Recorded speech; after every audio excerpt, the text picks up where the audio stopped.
यार आप सबों का बहुत बहुत स्वागत है हमारे इस वीडियो में। आज के इस वीडियो में हमने आपके डिमांड के ऊपर ही प्रॉफिट एंड लॉस चैप्टर के कुछ इंपॉर्टेंट क्वेश्चनों को सिलेक्ट किया हूं, जो कि आपके कम्पिटिटिव एग्जाम में पूछे जा चुके हैं। आप देख पा रहे होंगे ये सारे आपके पूछे जा चुके क्वेश्चनों को हमने सेलेक्ट किया हूं, और हम आज के इस वीडियो में प्रॉफिट एंड लॉस के कुछ बेसिक बातों के ऊपर भी गौर करेंगे। उनके बाद इन सारे क्वेश्चनों को एक एक करके हल करने वाले हैं। प्रॉफिट का मतलब होता है लाभ और लॉस का मतलब होता है हानि। इस चैप्टर में आपको सिर्फ 2-3 बातों को ही ध्यान रखना है। सबसे पहले आपको क्रय मूल्य के बारे में जानना है कि क्रय मूल्य क्या होता है। हमने बोला कि अगर हमने 1 केजी आम 100 रुपया में खरीदा, 1 केजी आम हमने 100 रुपया में अगर हमने खरीदा, तो ये 100 रुपया जो हो गया ये क्रय मूल्य हो गया।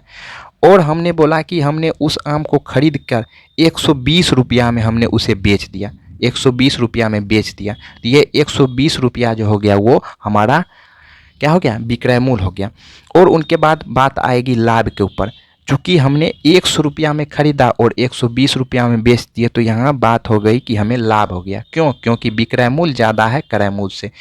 जब भी हम किसी वस्तु को खरीदेंगे कम रुपया में और ज़्यादा रुपया में बेचेंगे तो उसे लाभ होगा। यह लाभ निकालने के लिए आप लोग फार्मूला ध्यान में रखते होंगे कि विक्रय मूल्य और माइनस क्रय मूल्य। तो विक्रय मूल्य में से क्रय मूल्य घटा दिया जाता है तो लाभ निकल जाता है। उसके बाद हम हानि के ऊपर बात करते हैं। अगर हम इसी वस्तु को 100 रुपया में खरीदे, अगर 100 रुपया में न बेचकर इसी वस्तु को अगर हम 80 रुपया में बेच दिए होते हैं तो हमें क्या होता, हानि होता। क्योंकि हमें 100 रुपया हमने लागत लगाया था, मतलब 100 रुपया खर्च किए थे इस वस्तु के ऊपर, और 80 रुपया में ही बेचे तो हमें 20 रुपये की हानि होती। अर्थात हम हानि निकालने के लिए हम सूत्र का जो इस्तेमाल करेंगे वो क्रय मूल्य माइनस विक्रय मूल्य करेंगे, तब जाके हमें हानि पता चलेगा। ठीक, तो अब हमें सवाल में पूछा जाता है कि लाभ प्रतिशत या हानि प्रतिशत हमें निकालने के लिए बोला जाता है। क्योंकि आप जिस चीज़ की तैयारी कर रहे हैं कम्पिटिटिव एग्जाम में, अब आपसे हानि प्रतिशत या लाभ प्रतिशत निकालने के लिए बोला जाता है। तो उसके लिए आपको घबराना नहीं है, लाभ प्रतिशत मान लेते निकालना है।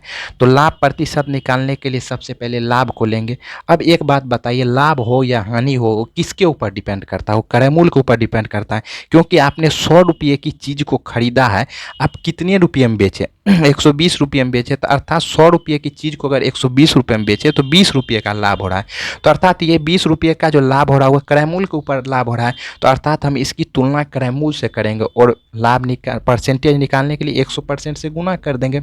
मेरे कहने का मतलब लाभ हो या हानि हो वो वस्तु के क्रय मूल्य के ऊपर डिपेंड करता है। अब यहाँ हानि प्रतिशत हमसे पूछा जा रहा था, हानि 20 रुपये की हो रही है, ये किसके ऊपर डिपेंड कर रहा है? क्रय मूल्य के ऊपर ना हम पता करें कि हानि कितने। अगर क्रय मूल्य नहीं दिया हुआ रहता तो आप कभी बता पाते कि यहाँ हमने बोला कि किसी वस्तु को 80 रुपया में बेच दिया, तो आप बता पाते कि 80 रुपया में बेचने के बाद उस वस्तु में कितना लाभ हो या हानि हुआ?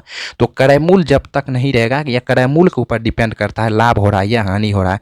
तो हमेशा आपको ध्यान रखना है कि अगर लाभ पूछा जाए या हानि पूछा जाए तो आपको जल्दीबाजी में लाभ बटे क्रय मूल्य से उसका तुलना करना है। क्रय मूल्य से ही लाभ या हानि में तुलना करके आपको हानि या लाभ प्रतिशत निकालना है। अब आते हैं हम अपने पहले सवाल के ऊपर। कहा जा रहा है कि पुनीत ने एक पुराना स्कूटर 47 रुपया में खरीद कर 800 रुपया इसकी मरम्मत में लगाए, तो वह उसे अब 5800 रुपया में बेचे, तो उसे कितने प्रतिशत का लाभ हुआ? जरा गौर कीजिएगा। यहाँ बोला जा रहा है कि पुनीत कोई स्कूटर को 4700 रुपया में खरीदा और उसके ऊपर 800 रुपया मरम्मत चार्ज लगाया। थोड़ा सा समझिएगा। हम बोले कि हमने क्या किया, हमने 10 केजी आम खरीदा, 10 केजी आम खरीदा, वो 500 रुपया में हमने 10 केजी आम खरीदा। ठीक, किसी बड़े व्यापारी के पास हमने थोक के रूप में 10 केजी आम खरीदा। अब इसे आम को हमें बेचना, हमें दुकान तक ले जाना है। तो दुकान तक हम इस आम को ले गए, क्योंकि 10 केजी आम को किसी ने ठेला वाले या रिक्शा वाले के ऊपर हमें ले जाना पड़ेगा देकर उससे। तो उन्होंने हमसे 50 रुपया भाड़ा लिया, 50 रुपया भाड़ा लिया। तो ये 500 रुपया और 50 रुपया, मतलब कि हमें उस आम को अपने जहाँ से हम बेचेंगे वहाँ तक लाने में हमें 550 रुपया खर्च हो गया।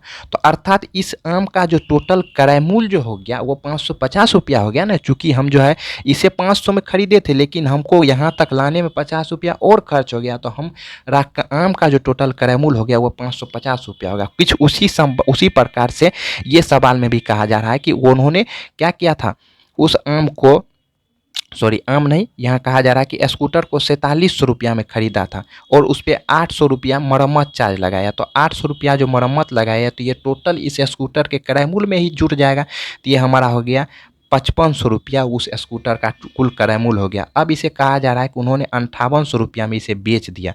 5500 में खरीदा, 5800 में बेच दिया, तो अर्थात इसे 300 रुपये का क्या हो रहा है, लाभ हो रहा है।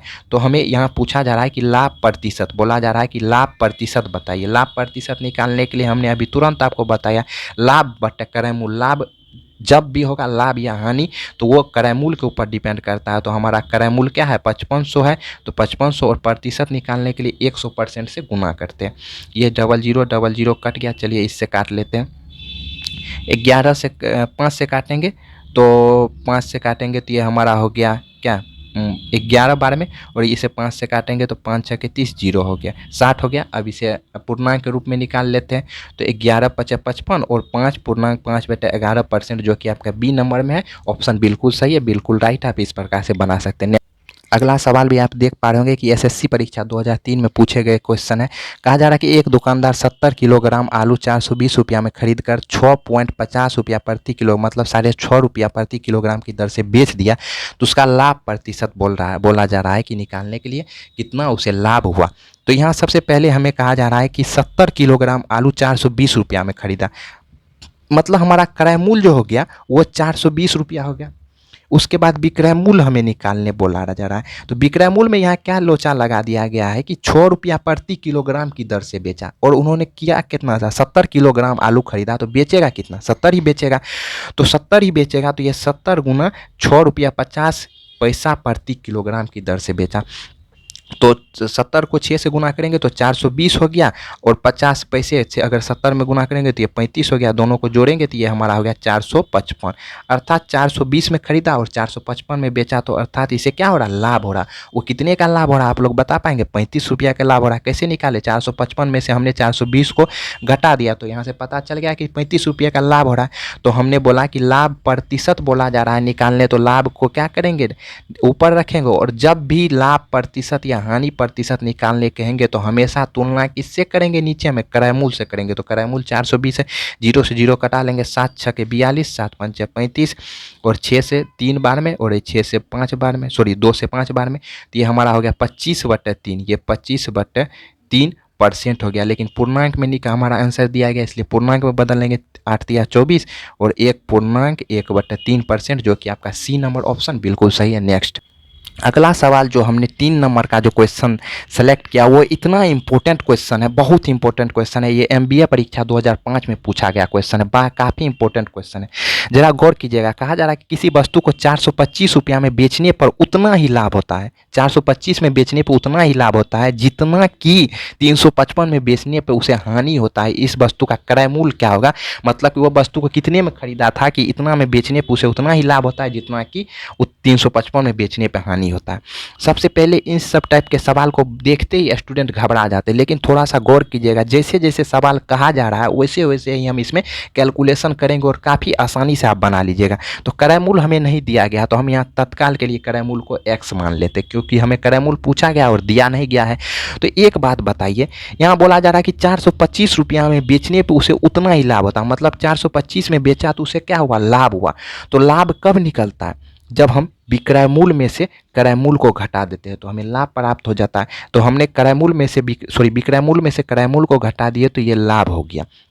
अब यहाँ कहा जा रहा है कि 355 में बेचने पे उसे उतना ही हानि होता है, मतलब 355 में उसने बेचा तो उसे हानि हो गया। हानि का मतलब क्या, क्रय मूल्य में से जब हम किसी वस्तु के विक्रय मूल्य को घटा देंगे तो वो हानि होगा। नहीं समझे, थोड़ा सा यह समझिए। हमने बोला कि 100 रुपया में किसी वस्तु को खरीदा, 100 रुपया में खरीदा, अगर 120 रुपया में बेचे तो हमें क्या हुआ, लाभ हो गया। ये कैसे निकाले, हमने 120 में से हमने 100 को घटा दिया, तो हमें पता क्या चला, लाभ हो गया। मतलब विक्रय मूल्य में से क्रय मूल्य को घटाए, विक्रय मूल्य में से क्रय मूल्य को घटाए। अब हम बोले कि 100 रुपया के वस्तु को हमने 80 रुपया में बेच दिया, तो आप बोलिएगा कि हानि हो गया। ये कैसे पता चला, हमने क्रय मूल्य में से विक्रय मूल्य को घटा दिया, तो यहाँ क्रय मूल्य में से विक्रय मूल्य को घटा दिए तो हानि में पता चल गया। अब कहा जा रहा है कि इतना में बेचने पर उतना ही लाभ होता है कि 355 में बेचने पर उतना ही हानि होता है, मतलब कि ये दोनों आपस में क्या होगा, बराबर होगा, क्योंकि लाभ और हानि की राशि आपस में बराबर है। चलिए अब x, ये -x है तो इसको उस साइड भेज देते हैं, ये 355 को इस साइड भेज देते, तो ये 425 + 355 हो जाएगा, और ये हो गया हमारा x, और x जाके 2x जुट जाएगा। चलिए इसे जोड़िए, तो हो जाएगा 5 5 10 और यहाँ 5 2 7 1 8 हो जाएगा, 4 3 7 780। इस 2 को अगर इस साइड भेजेंगे तो ये भाग के रूप में आ जाएगा, चूँकि वहाँ गुना के रूप में था। कटा लीजिए, तो कटाइएगा तो 2 तिया 6 और 2 नमा 18 0। तो अर्थात उस वस्तु का जो क्रय मूल्य जो होगा वो 390 रुपये होगा। तो यहाँ आप देख पा रहे होंगे जो कि बी नंबर में दिया गया 390 रुपये। नेक्स्ट अगला सवाल जो इसे हम नहीं बनाएंगे, बनाना आपको है, लेकिन हम थोड़ा सा हिंट करते हैं, आप हमें आंसर इसका कमेंट कीजिएगा। कहा जा रहा है कि किसी वस्तु को 100 रुपया में बेचने पे 15 रुपया का लाभ होता है, तो लाभ प्रतिशत निकालने बोला जा रहा है। तो ये वस्तु को 100 रुपया में बेचा जा रहा है, तो अर्थात वस्तु का विक्रय मूल्य दिया गया है कितना रुपया, 100 रुपया, और लाभ दिया गया है, क्या दिया गया है, लाभ कितना रुपया, 15 रुपया लाभ दिया गया है, ठीक ना। तो बोला जा रहा है कि इसके लाभ प्रतिशत निकाले। एक बात हमें बताइए, लाभ प्रतिशत या हानि प्रतिशत निकालेंगे तो हमने क्या बोला था कि तुलना जो करना है क्रय मूल्य से करना है, तो यहाँ क्रय मूल्य हमें निकालना पड़ेगा। तो क्रय मूल्य निकालते हैं। हम बोले कि 100 रुपया में किसी वस्तु को हमने बेचा तो 15 रुपया का लाभ हुआ, तो लाभ हुआ, तो क्रय मूल्य निकालने के लिए हम क्या करेंगे, विक्रय मूल्य में से लाभ को घटा देंगे, तो 85 हो जाएगा। ये कैसे, अगर 85 रुपया का कोई हमने 85 रुपया में किसी वस्तु को खरीदे और 100 रुपया में बेचेंगे तभी तो 15 रुपया का लाभ होगा ना। तो हम क्रय मूल्य निकालने के लिए विक्रय मूल्य में से लाभ को घटाते हैं तो क्रय मूल्य निकल जाता है, और हम हानि अगर दिया रहता तो हम विक्रय मूल्य में अगर हानि को जोड़ देते तो हमें क्या निकल जाता है, क्रय मूल्य निकल जाता है। तो अब हमें क्रय मूल्य पता चल गया है, लाभ पता चल गया, लाभ प्रतिशत बोला जा रहा है, तो लाभ प्रतिशत निकालने के लिए लाभ बटे क्रय मूल्य गुना 100 करके आप निकाल के हमें इसका आंसर कमेंट कीजिएगा। आपके कमेंट का हमें इंतजार रहेगा। चलिए, तब तक के लिए धन्यवाद।